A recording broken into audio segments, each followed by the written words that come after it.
views and opinions expressed in this program are those of the participants and do not necessarily reflect the views of BronxNet or the program underwriters. Hey everyone, I'm the Dr. Bob Lee, and welcome to Open BXRX, another fantastic show lined up for you today.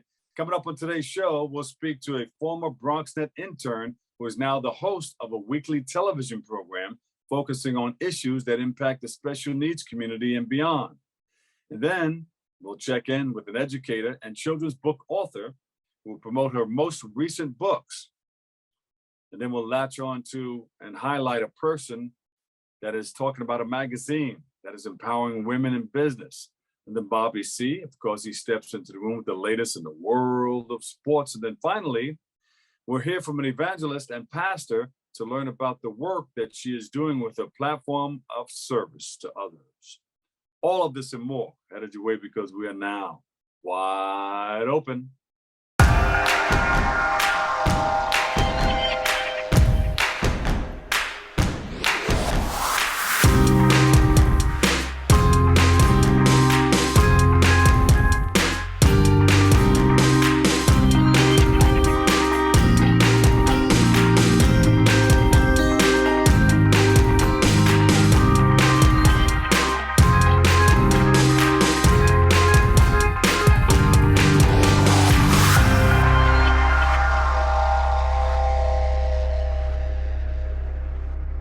Hey everyone, I'm the Dr. Bob Lee. You're watching Open. It's that live interactive program that brings the Bronx and New York City straight to your TV set. You can stay connected to us through social media at BronxNet TV.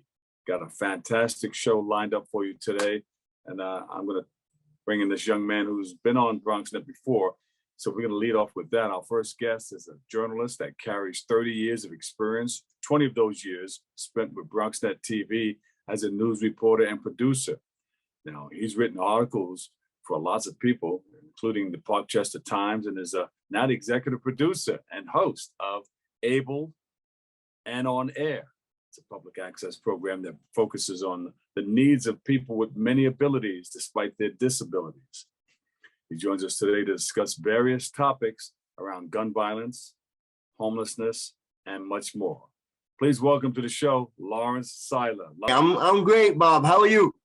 Good. I haven't seen you in a while. You're doing many things, huh? I hear yes, that, many things, including Ableton on Air. Let me tell you a little bit about that.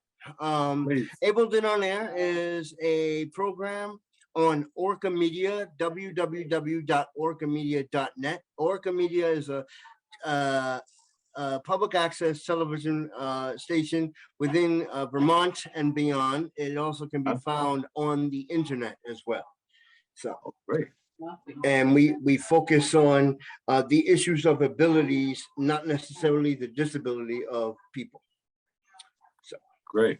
And now you used to live in the Bronx, but where are you now? We live in Montpelier, Vermont, which is in the capital city. We're about 7,500 people in Montpelier, Vermont, but the whole state of Vermont has approximately 650,000 people. Something very small but very large. You know, yeah. Vermont does a lot.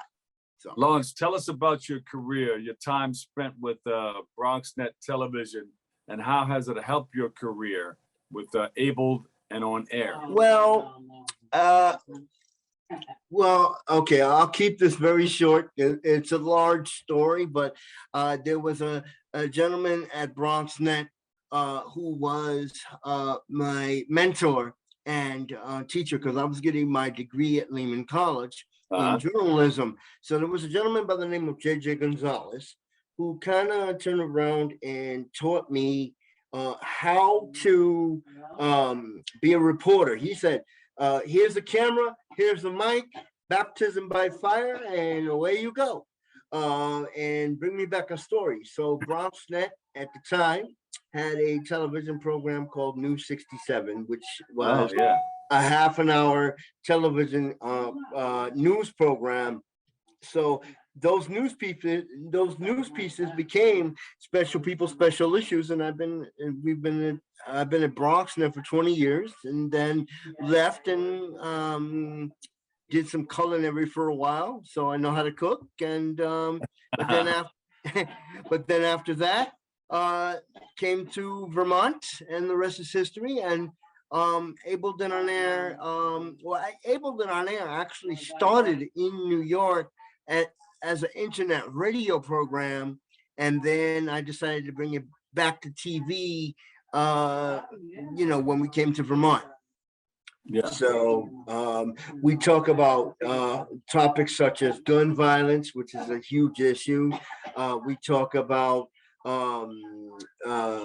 mental health and policing, which is a huge issue. I can bring that up slightly this morning, and other topics. But we've been doing Ableton on Air since 2015. We've been. How has those the topics that you speak about impact the special needs community?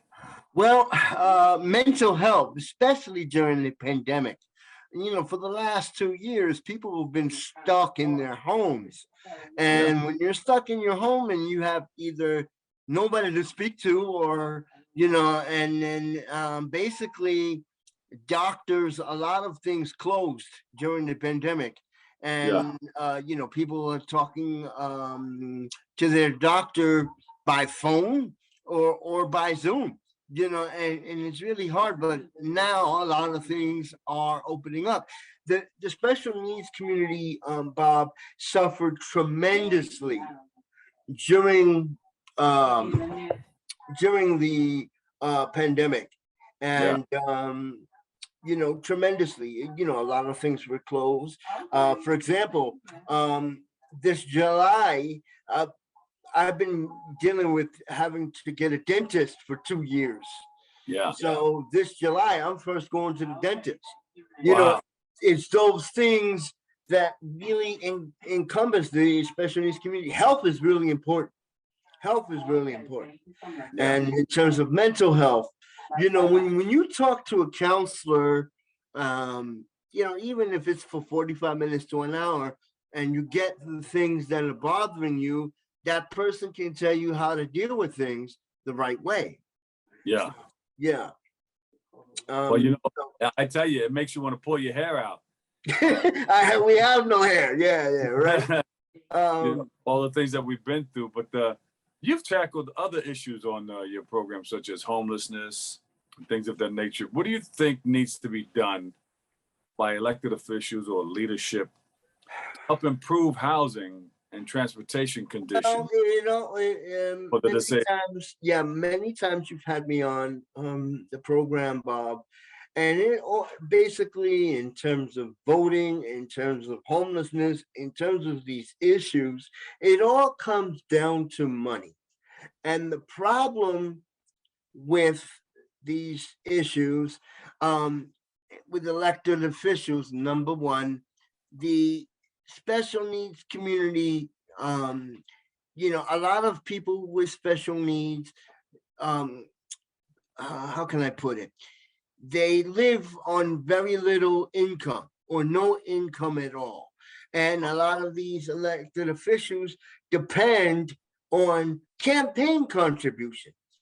So when a person with a special need or a group with special needs can't afford a campaign contribution, right, based off their SSI or government benefit or SSDI, then a lot of these people with special needs, they get mad because a lot of people with special needs are not being heard.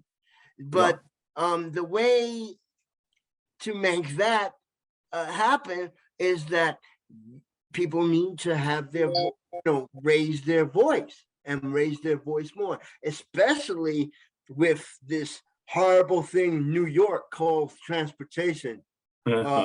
That's another issue. Yeah. And I know the last time we spoke, I think we were working on things like that, trying to get ramps put into places and things of that nature. It's improved, but it hasn't improved a whole lot. Like I said, it all comes down to money, Bob. And when you have example in terms of people and how they spend their money, I don't mean to put this out there, but I am going to put this out there. It's free speech. When you have people in the Bronx spending $1,700 a month on a cell phone and buying a cell phone or buying that Apple TV and not putting food on the table, that's a problem. That's a problem. That's a problem.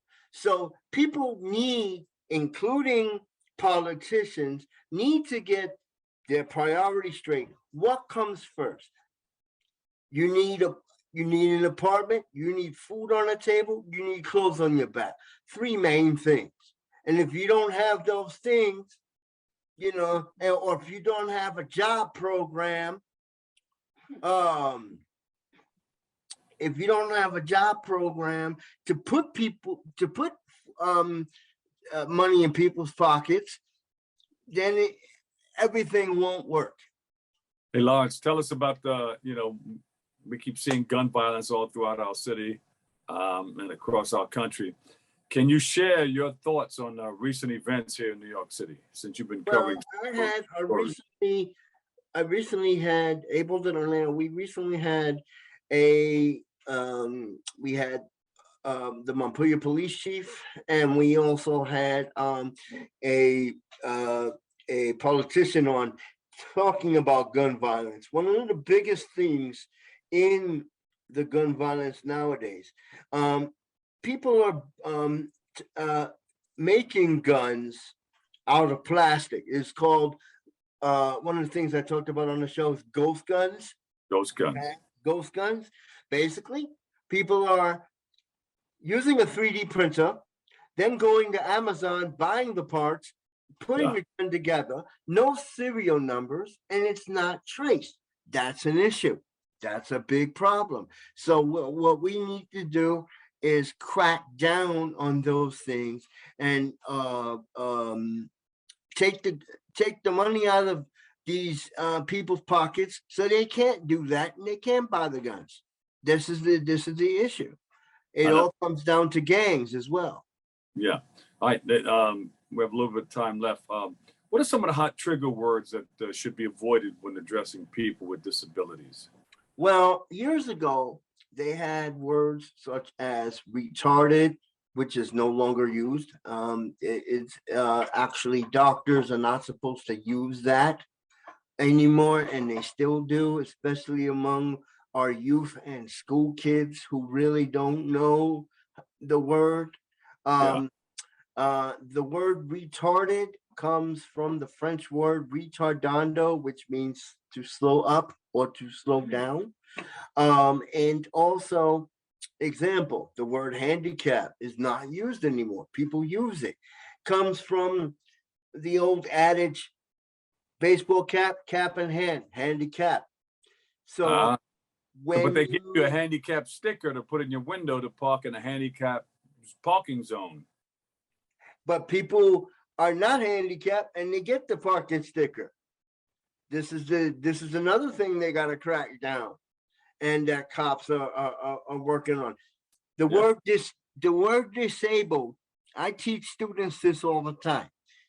Dis means not. Able means to do. Put that together, you have disabled. A lot of people who are not disabled, think they are, and it's a whole thing within that, Bob. Lawrence, where can we go to get more information on what you're doing? Able Then On Air is at www.orcamedia.net, and also for people who want to find out more about Able Then On Air and our podcast, you can go to www.anchor.fm and also Spotify.com. You can log on and put Able Then On Air. Bob, it's always a pleasure. 107.9 WBLS. Bob Lee. Okay. 107.5. Oh, I'm sorry. 107.5 WBLS. There you go. Wrong dial. Yeah, no, you got it. Lawrence Seiler, host, Able and On Air. Thank you, buddy. All right. Take care. Always a pleasure, Bob. Yes. I will take a break right here. Got more open coming up next. We built a media network for you. BronxNet TV. Come learn in your new state-of-the-art studios at Lehman College. At Mercy College. And coming soon to the South Bronx in the Hub. Inspire with your stories, culture, history. Your Bronx on BronxNet. Engage with us. Connect with us at your channels and at BronxNet.tv. Learn, engage, inspire. BronxNet TV. From the Bronx to the world. BronxNet. Welcome back, everybody. I'm the Doc Bob Lee from 107.5 WBLS, and you're watching Open on BronxNet. Our next guest is a children's book author, speaker, and educator. He's here to speak about the importance of introducing our youth to STEM at an early age and to promote her blog and website, Grow with STEM. So please welcome to the show, LaTanya Brooks. LaTanya. Hi. Welcome, welcome. Thanks for having me. When did you decide to become a children's book author? I ultimately made the decision in 2017, and that's when I wrote my first book. Yeah. Yeah. I had a dream of writing books, but I feel like if you're going to write, you have to write with purpose. And at the time, I was teaching, but I just felt like it wasn't time yet. Yeah. And usually I know when it's time to do something because it'll just, something will tell me, okay, this is it. And then what influenced your passion as an educator to create children's books focused on STEM? Because when I went to the seminars and trainings, we just talked about how these STEM related careers are the careers for the future. These are the careers that are going to be sustainable. They're going to be around. Also, these careers really pay well. And I wanted to make sure that I at least gave the exposure. And I felt like doing things in my district was great. But if I start to write books and go out and give speeches and talk to kids and have fun with kids and do workshops, that I could actually carry this message worldwide a lot further than just beyond the walls of my school. Of course, STEM stands for science, technology, engineering, and math. And I am a computer science, technology applications teacher. So sure that helps. Yo, all right. So you have these books, and you have 2 of them out now, right? No, I have a lot. You have a bunch of them. Okay, so my 2 STEM books, because they're not all STEM. One of them I've already translated into Spanish. So this one right here. Oh, look at that. All right. I'm trying to get that. I got that little Self-publishing? Yep, but this is, yes, I am self-publishing. My publishing company is Next Level Book Publishing. So I publish through my own company. And this is Marisol, una niña pequeña con un gran sueño, which is Marisol, a little girl with a big dream. So this is the Spanish version. You speak Spanish very well. Thanks. Because I have to read in Spanish sometimes to my students. Yeah. That book is about a little girl that wants to become a not mechanical engineer, environmental chemist. She became very concerned with pollution and the world in her neighborhood, and it prompted her to want to do something about it. So not only do my books introduce STEM, it introduces those social, emotional components, and always a call to action to do something better, to be something better. Because a lot of these STEM careers are actually careers where you are making the world better or making something easier for people. Yeah, yeah. I like that. And then you have the other book, A Brown Girl Like Me, and A Journey Through Herstory. Okay, well, let me go to that one then. These shows. Okay, so this is A Brown Girl Like Me. And this actually is a book that starts from the 1800s and takes you all the way to current times. It starts with Sojourner Truth, Harriet Tubman, and then it goes through Shirley Chisholm, Dolores Huerta, and Simone Biles, Oprah Winfrey, and it takes you all the way to Kamala Harris. Of course, Sandra Brown Jackson wasn't Supreme Court picked yet, so she's not in this book because I had to create another book. Yeah, there you go. It just I keeps did. you writing, right? People keep coming up with different things. That's right. So this book, it does have some of the brown women that were influential in the STEM community.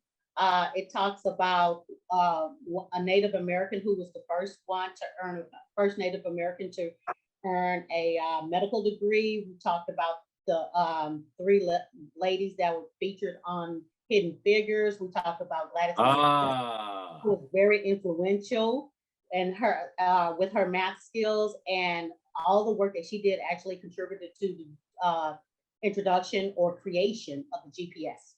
Yeah. Now, did you know anything about these three women who helped propel astronauts into space in 1963 before you saw the movie or the book came out? I did not.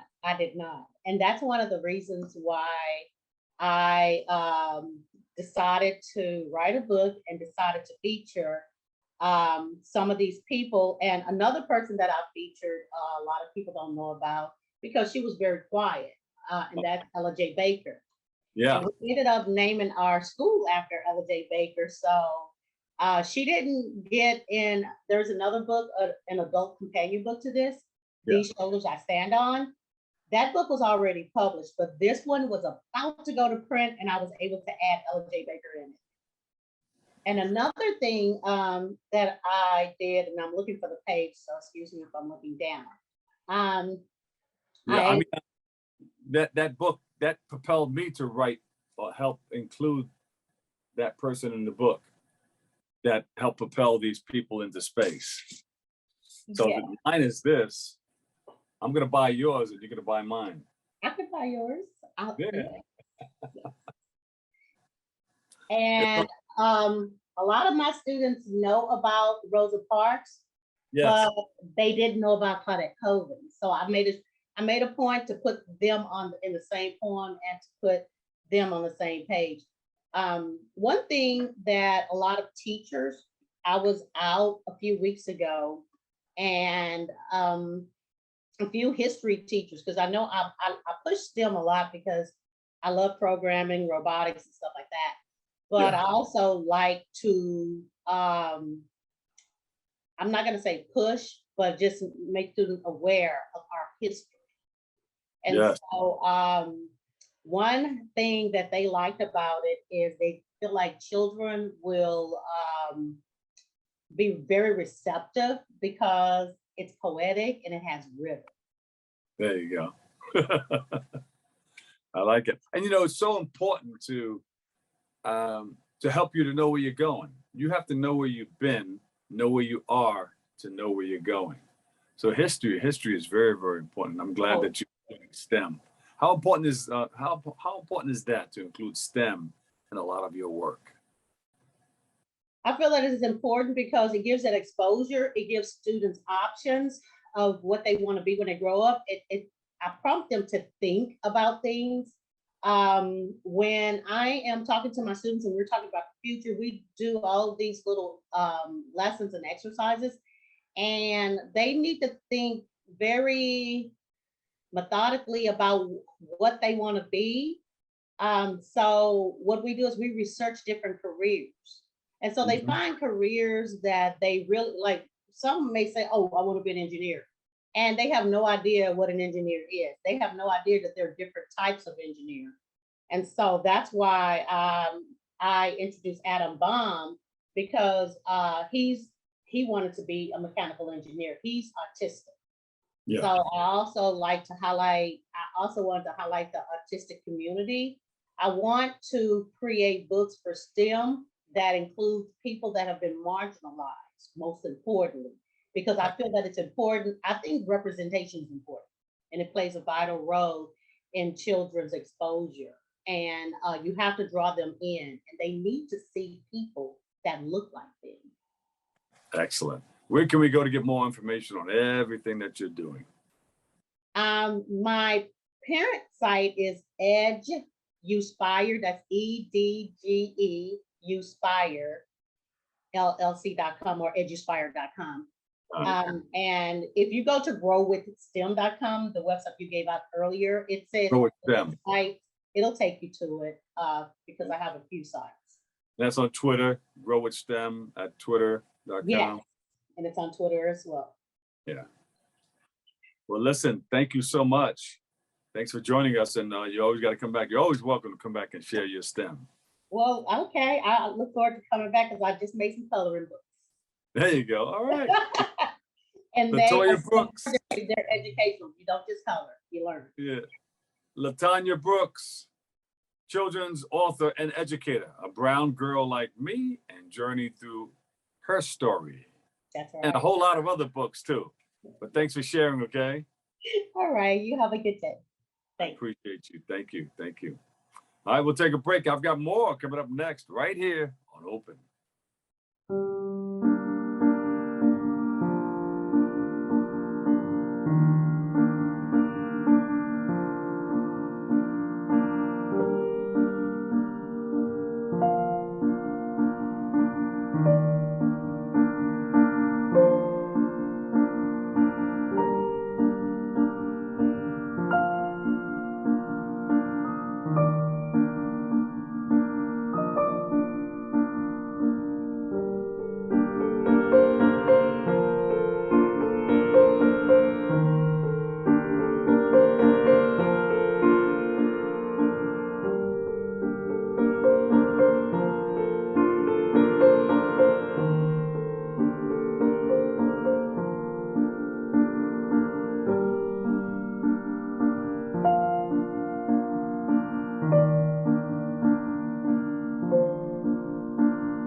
Welcome. I'm the Doc Bob Lee from 107.5 WPLS. And our next guest is the founder and CEO of She Exists and He Exists Too. It's the magazine, y'all.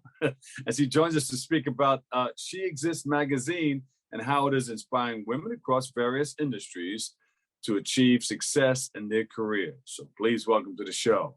Here she is, Janelle Harris. Hello, how are you? How's it going? Great. How are you feeling? You're looking good. Oh, okay. I don't, I'm jet lagged. New York is still in me today, but I'm okay. I'm happy to be here. Yes. You're flying around, huh? Yes, absolutely. What does She Exist and what was the inspiration behind the magazine? Yes. Inspiration is the hardship. The hardship inspired me to have a space for women to empower. Being behind the scenes, it wasn't always so, good for me in the empowerment world. So I chose to be a leader, lead by example, and empower and love. So we create a safe space for women to communicate, to collaborate, to teach, network. We build workshops, and we do complimentary articles, anything. We just want to show women that we care, and there's no insecurity here, no intimidation here, and we want to honor them for their hard work. And how has this helped other women progress in their careers? Oh my goodness, it's an understatement. And I would love for somebody else to speak on that, but I will share feedbacks. Coming through the She Exists organization, of course, it was a foreign place because we all know in this today's world, not many people are trustworthy. There are always motives and agendas. So I hear, wow, this is an amazing organization, the impact, the love that we receive. And again, Bob, I'm a firm believer of wearing integrity on my back, my neck, my head, all over. So you have to give a little because you only do business with who you trust. So I am aware of the reservations, the boundaries, and once I stay consistent, then it's like an energy. I begin to gravitate to people. So all I need to do is walk in my calling, stay on my mission, and be consistent with the support, the love, and the feedback is tremendous. I'll give you a recent example. Last night, Michelle Mraz, she's a speaker. She lives in Colorado, first time in New York, and we surprised her with the billboard. So she didn't know. So she's up there filming, thinking it was somebody else's billboard. And she's like, oh my God, I see, hold my crown. She's like, oh my God.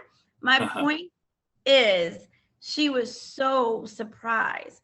But it wasn't about the billboard, but it was about the experience, being in Times Square, seeing all that. So she really enjoyed herself. Absolutely. Beautiful. That's what we do. And what challenges did you face? There's all kinds of challenges when somebody wants to start something. They want to start. What challenges have you faced in starting your business? The truth, picking bad relationships, picking negative people.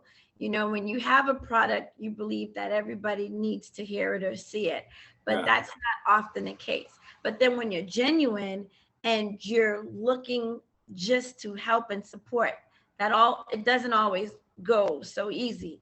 So finding out when others are not for you, or when others are just takers, that has been the most challenging thing in business ever, is making the right decision. Yeah. And sometimes, in the beginning, we're choosing friends, and maybe friends and family are not the perfect fit for a business at that time, because, you have a rough time firing them, getting rid of them. There's a lot that are involved in that. Yes, absolutely. So briefly describe your role as an influencer and some of the businesses you've helped over the years. I started as a director of operations for healthcare. And I would like to acknowledge that, because I started in the healthcare field, and I had the opportunity working with medical doctors, ophthalmology, and, they said it themselves, triple. We went from mom and pop's office to satellite offices to a fortune office, meaning 25 offices, 30 doctors. So I took that and I said, enough is enough, and I need to invest in myself. And what that means, by all means necessary, the same motivation, the same focus that you can put in an employer, you have to put it in yourself. So the game was taught. I taught myself. I'm self-taught, but also I provoke myself to learn, because I realized that no one's going to give me anything. And believe it or not, the education and the experience is through research, right? And trial and error, and taking that and notice. And I'm aware that there's so many other women like myself, and there's so many other talents that don't know how to market. So for give you an example, you may have a marketer, but you don't have a PR. You might have a PR, but don't know how to market. So I taught myself how to market, how to be in media, how to push content. And with that applied me to now help others. Yes, I saw progress. I saw referrals being exchanged. I started in empowerment of conferences. I saw the hugs, the smile. I saw people saying, oh my God, I've made this type of money. I've met this type of person. I started to bring Hollywood, and I've met them where we are. So the pandemic, I felt a need to change. I felt I just needed to do something. And it was my gifts.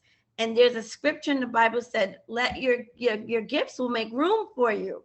I didn't know what that meant, but I've learned that through the many journeys of the She Exists Foundation. And just empowering. I want to talk about this one particular person. I haven't seen her yet. She's over in the UK. I'm just pulling up some information, and her name is Lorraine, award-winning. Oh my God. winning African singer leading Lorraine Lionheart. Yeah. Yes. So can you now, little old me, okay, was able to write an article about her in our first issue. How crazy is that? Wow. Yeah. Yes. She's doing All a the way whole from lot. the UK. She's sang for the Queen, and she's all over the place. She's doing great things all throughout England and Africa. Wow. She's coming here to the US, I hear. Woo! I'm excited. But so that's an example of me being a new publisher, haven't been in the game for myself, but literally 3 years. I started the publishing journey 6 weeks ago. And to have this amazing queen we've interviewed, I had my journalist interview her, and she's in our first issue. So that's empowering. That's beautiful. Where can we go? You've done so much, and you continue to do so much. Where can we go? Is there a website we can go to find out more about you before you come back? Absolutely. She Exists Magazine at sheexistsmagazine.com. You'll see a couple of articles on there. We're still in the process of vamping and uploading, but yes, you can see some articles there as well. Yes. Well, she exists. He has to exist also. Yes, absolutely. Oh my goodness. Hey, you guys do a lot for women. You guys are the backbone for women. You know, some women may not admit that, but it's the truth. You know, we learned from you guys. Thank you so much. Janelle Harris, founder and CEO. She Exists, He Exists Magazines. Thank you. We're going to take a quick break right here. Up next, Bobby C. He has the latest in the world of sports. So coming your way next right here on Open.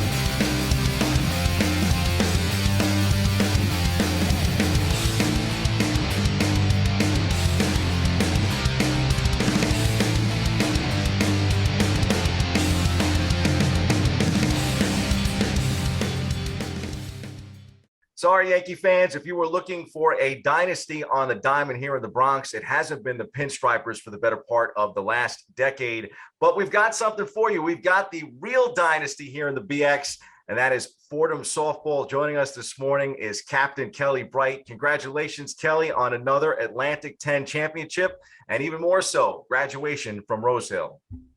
Thank you so much, Bobby. It's been such a run, and being able to end on such a good note is so special. I love my team. It's been such an honor these past 5 years now. It's crazy. I think it's remarkable numbers. I mean, 9 championships, 10 regional appearances, and this is going back pretty much to 2010. So we're talking about a little bit more than the last decade. And if I'm correct, you've got 3 championship rings now. Yes, this is my 3rd one. I think if COVID hadn't happened, I might have had 4, but that's all right. We'll take 3. But no, it's really special what we've got going on. I know Yankees, when you think of like baseball and softball in the Bronx, you think of the Yankees, but it really is Fordham softball. I mean, it's you come in as a freshman, and the first thing they instill in you is just that idea of legacy and how you have a duty to basically fulfill what has been started before you and kind of, you know, stand on the shoulders of the giants that came before you. So it's been really cool to be a part of. Kelly, I know the fans here in the Bronx might not be too happy with the fact that you're a huge Tom Brady fan, but I thought it was very cool since you're such a great digital creator. We've got this clip that you posted on Instagram where you basically say goodbye, swan song to softball. So we're going to play it right now. No. Kelly, how do you feel after that big base hit? Tired. Kelly, talk a little bit about officially retiring from the game of softball. Yeah, it's funny you mentioned Tom Brady. Like when I went to make that post, I was like, oh, I technically have a 6-year of eligibility, but I'm not going to pull a Brady. I'm done for good. But it's crazy looking back. We always talk about how athletes are more than just athletes. And it's been so strange my entire life since I was the age of maybe 5, I think is when I first started playing.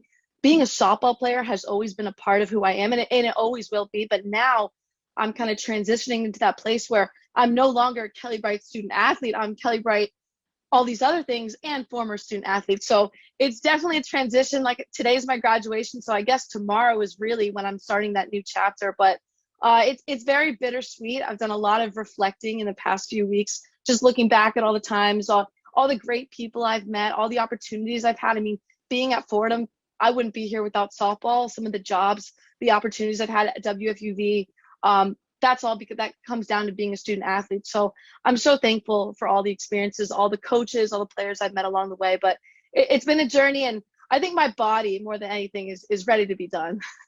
And speaking of that, you kind of mentioned it before briefly, but you were injured in 2019 and you've really bounced back the last couple of years. Talk a bit about that injury and what it meant to be able to come back and win another championship. Yeah, it's funny. There's 3 fifth years with me, and all 3 of us have had our fair share of injuries, to say the least. I've had 4 knee surgeries across my career, and 2 of those culminated in redshirting my sophomore year. So, and with that, one of my teammates, Rachel Hubertus, also tore ACL. So the fact that we were able to come back and overcome all those obstacles and be able to finish on such a good note, like I said, and win that championship, I mean, I was brought to tears. I was moved to tears. Just, I can't even explain how proud I was of our team and everyone, including myself, who have had to overcome those injuries. And being an athlete, I've learned is coming back from an injury is way more mental than physical. So I wasn't in the moment, but now looking back, I'm thankful I had those experiences, because I think going through something like a serious injury and ACL recovery, it teaches you so much about your mental strength and what it means to overcome and persevere beyond the softball field, beyond the training room, beyond the doctor's office. I think it's just given me so many other life skills that I can now put at whatever comes my way in the future. So it's funny saying that I'm thankful I was injured, but I think I wouldn't be where I am today. I think I wouldn't be the woman I am today without those experiences. And Kelly, you had this really amazing high school career in North Carolina. You have a bunch of records at your high school for softball. You come into Fordham, and I think it took you kind of a minute to get going your freshman year. Of course, the injury a little bit later on. But these last couple of seasons, you hit your first home run in 2021. You've really kind of picked up steam. You become the captain of the team and one of the players that's most relied on. Yeah, it's been a journey. Like, it's funny coming from North Carolina to New York. You're used to being that big fish in a small pond, and then you come to D1 softball, and we're all you used to be the best player on the team, and now you're one of the worst. And it's definitely an adjustment period. But like I said, I'm thankful for all the experiences I had. I think one of the reasons that I was elected one of our captains was because I was somebody that off the field could still be a leader, it wasn't just about my play. It wasn't just about my stats or anything like that.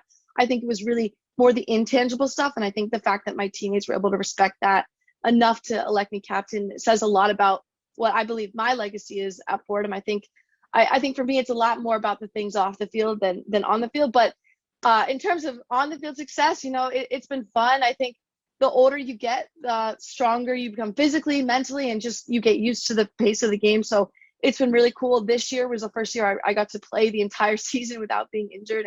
And I started in almost every game. So that was really, really fun. But I'm so thankful for every opportunity that I've had. And, I have so many memories, and it's funny, like most of my favorite memories aren't mine. Like hitting the home run was cool. But when I think of that year, I think of my teammate, Brianna Pinto hitting a walk-off home run, grand slam, her first of her career. And so it's for me, I don't like to think about my own individual accomplishments. I just like to look at what we were able to accomplish as a team in these past 5 years.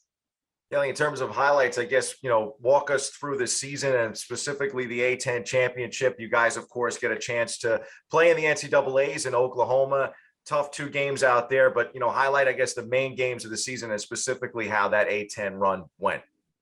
Yeah, definitely. So last year, unfortunately, we ended with a very sour taste in our mouths. We lost before even getting to the championship of the A-10, which you mentioned our dynasty at the beginning of this interview. That's not normal for us. So I think we all had this idea of revenge when we came back. Even from that first day after losing last year in the A-10s, everyone just had another level of their mindset that we were going to come together and we were going to bring that trophy back to the Bronx where it belonged. And it was really just a team mentality that we've had throughout the whole season. And I think it really helped. We got to travel to start the season. During COVID, we had to pretty much stay in the Northeast. But this year we were able to travel to Grand Canyon. We went to Texas, we went to all these cool places, played these great teams. So I think that really prepared us. So I think towards the beginning of the season, I'm a big NBA fan, so I kind of like to think of the Boston Celtics right now. They started pretty bad, and that's kind of how we started. We started very slow, didn't win a lot of games in preseason. Even the beginning of A-10s, we got swept by George Washington, who were the reigning champions until this year.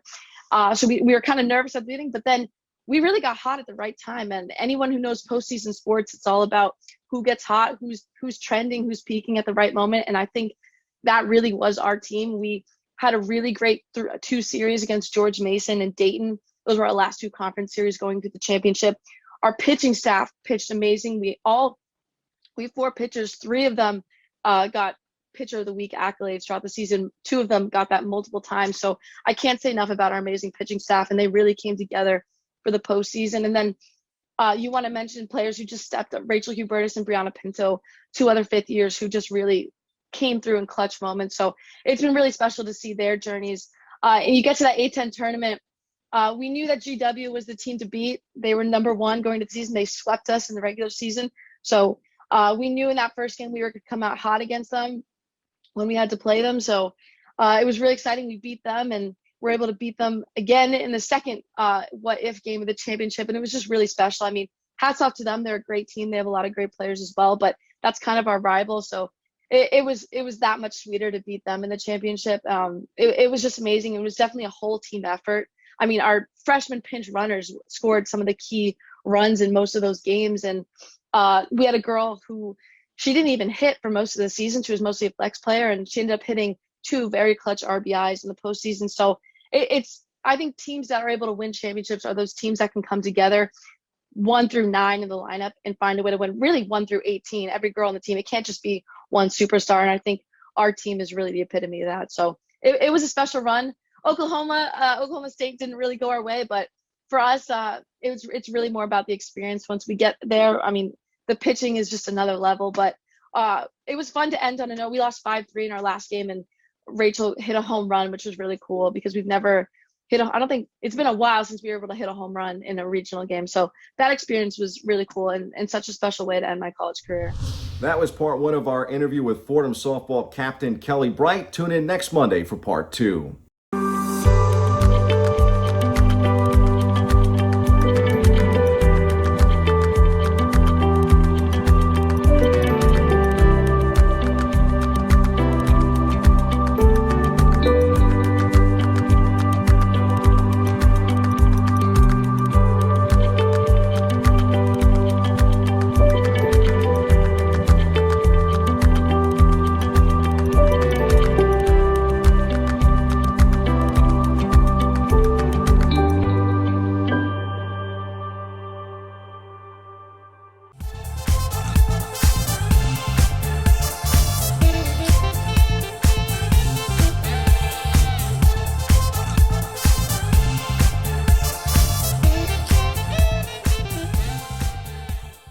How you doing, everybody? I'm the Dr. Bob Lee from 107.5 WBLS. You are watching Open, and we appreciate you. Thank you. Our final guest is an evangelist and pastor, as well as the CEO of Talitha Cumi Productions, LLC. Now, she joins the program to speak about the work that she's doing to uplift others through her organization. So please welcome to the show, Evangelist Talitha Cumi. Welcome. Thank you, Dr. Bob Lee. Thank you. Tell our audience about you. And, you know, we go way back, but tell our audience about you, how you got started into this, and how you got started into preaching and songwriting and singing. Well, you and I go way back, as you said, and you know I used to be in the entertainment industry. Yes. I worked with Diana Ross. I toured with her. I worked with Nile Rodgers, the producer of Chic and Madonna and Hall & Oates. And I also worked with Curtis Blow and who else? Kumo D. I used to be a dancer in videos. But actually, at the age of 7, I had given my life to God. And you know, the world has a way of seducing us, Dr. Bob Lee. And so, of course, I went to the world. But thank God I came back, because I tell you, there is absolutely nothing more exciting than lifting up the name of Jesus, especially in a time like this. So Hallelujah. now, exactly. So now I am totally full-time in the ministry. I've been in the ministry now 32 years, and I brought my ministry online because I can reach far more people online than I could ever reach in a building. So every Wednesday evening and every Sunday evening at 8 p.m., I am live on YouTube. What? Exactly. And all your listeners and all your viewers, go ahead and hit that subscribe and notification bell right about 5, 4, 3, 2, 1. 2, 1. Boom. Okay. And I also I have some gifts for your listeners. I have an exercise class. Yes, I have an exercise class, because we have to keep it tight. We got to keep it right, because we cannot do anything. Exactly. We cannot do anything if we don't exercise. Exactly.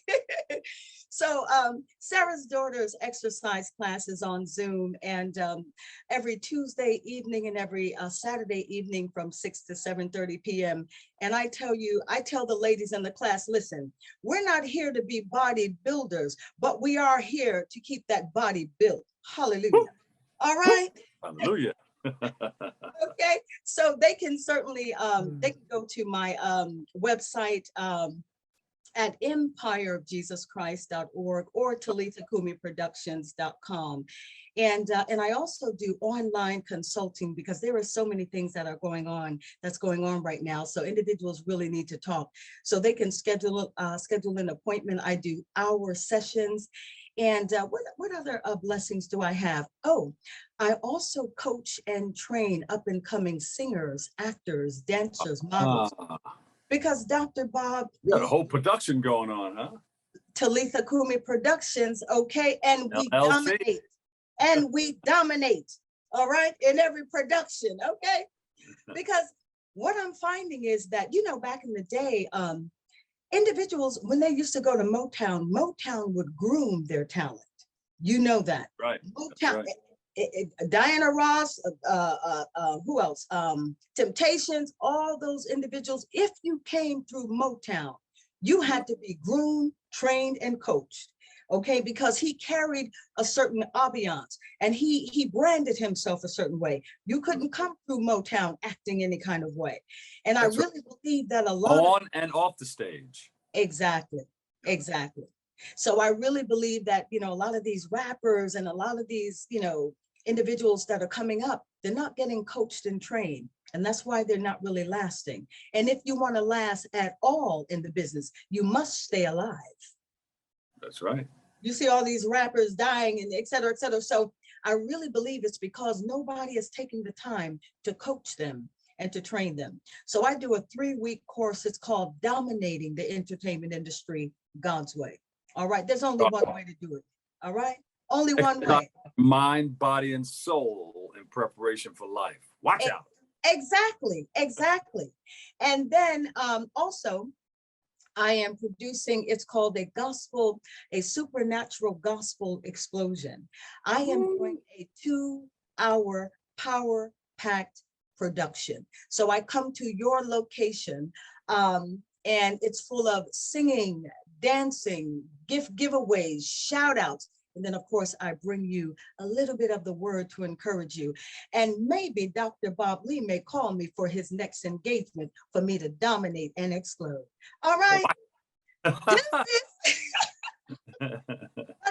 doing a lot, and I'm so excited. And I'm absolutely excited to be joining you on today, Dr. Bob Lee. Now, I understand you have a single. Well, you know, you're always welcome. I understand you have a single called Home. It's called Grace. I have a single called Grace. It's on my website now. And I'm about to put on another single that's called Stepping Out on Faith. As a matter of fact, I sung it live in my service last night. So if you all want to hear that, you can go to the Empire of Jesus Christ World Evangelism, and you look at my last service that I preached. My message was Jehovah God is not a religion. Okay, something to that effect. No. He's not a religion. Okay, No. so I sung it last night, as a matter of fact. Stepping Out on Faith. I'm about to put that on. Can you give us a little piece of what that sounded like? Okay, let me give you a little piece of that. Now, had I known I was going to be singing, you know, I'd have had my mic hooked up with my amp. Okay. Was it nothing but no? That's Grace. I really don't know how to pray. I don't, and I really don't know what to say. I don't, but when I fall down on my knees, I find myself asking you to please set me free, if you will. Lord, I'm stepping out on faith, faith, faith, faith. It's the only way I'm gonna win this race. Lord, I'm stepping out on faith, faith, faith, faith. It's the only way I'm gonna win this race. All right now. Shoot. All right now. Find out. And you can go to where to listen to the rest of that? Yes, check it out on my YouTube first, and then I'm going to put it on my website where you can download it and purchase it, so you can rock with it in your cars, in your homes, in your office, wherever you're chilling at. All right. Singer-songwriter. Huh? And singer-songwriter and producer. Wait, is this all on your website? Where can we go to get that? You can go to empireofjesuschrist.org. That's empireofjesuschrist.org. And for any of my business services, you can go to Talitha Cumi Productions.com. That's what's up. Yeah. There you go. Talitha, Evangelist Pastor Talitha Cumi, CEO of Talitha Cumi Productions, LLC. LLC, the Queen's in the house. That's Hallelujah. Right. But thank you so much. We appreciate you. We love you, and you're always welcome to come back, okay? Thank you so much, and God bless you, Dr. Bobley. God bless you too. Unfortunately, that's all the time we have for today's show. Oh no! I want to thank you, our guests, for joining us, and you, our viewers, for tuning in and checking it all out. And you can continue following BronxNet for continued coverage. And I want to thank you for letting us share in this space and time with you, as we so often do. And always remember this: what you are is God's gift to you, and what you make of yourself is your gift to God. So choose your choice. Let your choice control the chooser. I'll see you over 107.5 WBLS. I love you all. Peace.